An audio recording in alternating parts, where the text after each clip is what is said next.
Good morning all. എല്ലാ ദിവസവും രാവിലെയുള്ള പ്രീ മാർക്കറ്റ് റിപ്പോർട്ടിലേക്ക് കിടക്കാം.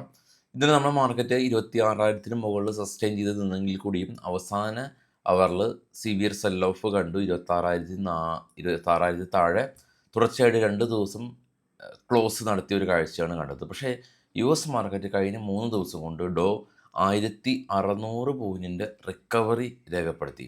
യു എസ് മാർക്കറ്റ് എന്ന് കണ്ടുവരാം.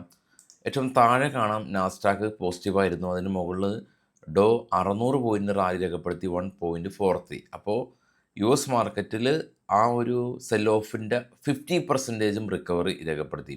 3 യൂറോപ്യൻ മാർക്കറ്റും പോസിറ്റീവായിരുന്നു. എസ്പെഷ്യലി ജർമ്മൻ മാർക്കറ്റ് കാണാം 225 പോയിൻ്റ് അഥവാ 1%. ഇന്നലെ ഇന്ത്യൻ മാർക്കറ്റ് ഫോളായെങ്കിൽ കൂടിയും ഇന്നലെ ഇന്ത്യ വിക്സ് കണ്ടിരുന്നു നമ്മൾ 8% ക്രാഷായിരുന്നു. ഇപ്പോൾ ട്രേഡ് ചെയ്യുന്ന ജപ്പാൻ, കൊറിയ, ചൈന, ഓസ്ട്രേലിയ എല്ലാം തന്നെ പോസിറ്റീവിലാണ് ഇപ്പോൾ ട്രേഡിങ് തുടരുന്നത്. ഏറ്റവും ടോപ്പിലേക്ക് പോകുകയാണെങ്കിൽ നിഫ്റ്റിയും 26,151 നമ്മുടെ സ്പോട്ടുള്ളത്. നമുക്കും ഒരു ഗ്യാപ്പ് അപ്പൊക്കെ തന്നെയാണ് ഇന്ന് എക്സ്പെക്റ്റ് ചെയ്യാനായിട്ട് സാധിക്കുന്നത്.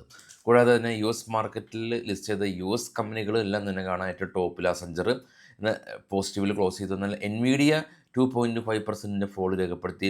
എന്നാൽ അത് മാറ്റി നിർത്തിയാൽ ആമസോണും ഗൂഗിളും ആപ്പിളും ഫേസ്ബുക്കും മൈക്രോസോഫ്റ്റും ടെസ്ലയും ഇൻഡലും എല്ലാം തന്നെ പോസിറ്റീവിലാണ് ക്ലോസ് നടത്തിയിട്ടുള്ളത് എന്ന് കാണാനായിട്ട് സാധിക്കും.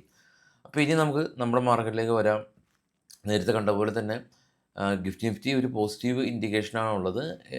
യു എസ് മാർക്കറ്റിലുണ്ടായ സെൽ ഓഫിൻ്റെ 50% തിരികെ എത്തി. ഇപ്പോൾ ട്രേഡ് ചെയ്യുന്ന ഏഷ്യൻ മാർക്കറ്റുകളെല്ലാം തന്നെ പോസിറ്റീവായ രീതിയിലാണ് ഇപ്പോൾ നിലകൊള്ളുന്നത്.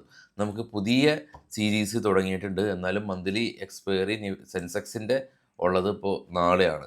ഇനി നമുക്ക് കുറച്ച് സ്റ്റോക്കുകളുടെ വാർത്തകളിലേക്ക് പോകാം. ഇത് ബൈസൽ റെക്കമെൻഡേഷനൊന്നുമല്ല. എൻ സി സി കമ്പനി അവർക്കൊരു പുതിയ ഒരു കൺസെഷൻ ഓർഡർ ലഭിച്ചിട്ടുണ്ട് ആസാമിൽ നിന്ന്. ഇന്ത്യൻ ഓവർസീസ് ബാങ്കിന് ടാക്സ് റീഫണ്ട് ലഭിച്ചു. 835 കോടി രൂപയുടെ റീഫണ്ടാണ് ലഭിച്ചിട്ടുള്ളത്. ജയന്ത് ഇൻഫ്ര കമ്പനി അവർക്ക് 161 കോടി രൂപയുടെ ഒരു കൺസെഷൻ ഓർഡർ കിട്ടി.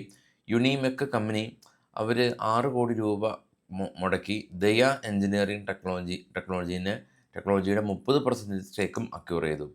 LMW കമ്പനി ഇവർ തമിഴ്നാട് സ്റ്റേറ്റ് ഗവൺമെൻറ്റായിട്ട് ഒരു പുതിയ ഇൻവെസ്റ്റ്മെൻറ്റ് കരാറ് സൈൻ ചെയ്തു. മംഗളം ഡ്രഗ് കമ്പനി 15 കോടി രൂപയുടെ ഓർഡർ ലഭിച്ചു.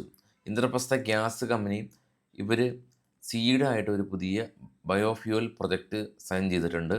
Exide industries battery cells manufacture ചെയ്യാനായിട്ട് ഇവർ ഫർദർ ഇൻവെസ്റ്റ്മെൻറ്റ് നടത്തി ആ ഒരു ബാറ്ററി റീസൈക്ലിംഗ് ബിസിനസ് വലുതാകുകയാണ്, അവർ എക്സ്പാൻഡ് ചെയ്യുകയാണ്. NTPC ഗ്രീൻ കമ്പനി എന്നിവരുടെ ഷെയർ ഹോൾഡേഴ്സിൻ്റെ ലോക്ക് ഇൻ പീരീഡ് തീരുകയാണ്. അപ്പോൾ ഷെയർ ഹോൾഡേഴ്സിന് വിൽക്കാനായിട്ട് വേണമെങ്കിൽ പറ്റും, വിൽക്കണമെന്ന് നിർബന്ധമില്ല.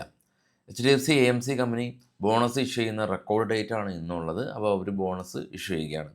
ഇതാണ് നമുക്ക് ഇപ്പോൾ നമ്മൾ കളക്ട് ചെയ്ത ന്യൂസുകൾ. ഇന്നലെ നമ്മൾ പോസ്റ്റ് മാർക്കറ്റിൽ ഏകദേശം 20ഓളം കമ്പനീസിൻ്റെ ന്യൂസ് കളക്ട് ചെയ്തിരുന്നു. അപ്പോൾ പരമാവധി ന്യൂസ് നിങ്ങളിലേക്ക് എത്തിക്കുക എന്നുള്ളതാണ് ചെയ്യുന്നത്. അപ്പോൾ എല്ലാവർക്കും നിങ്ങൾ ചാനൽ ഷെയർ ചെയ്ത് തുറക്കാൻ മറക്കരുത്. അപ്പോൾ എല്ലാവർക്കും വീണ്ടും ശുഭദിനം. Thank you.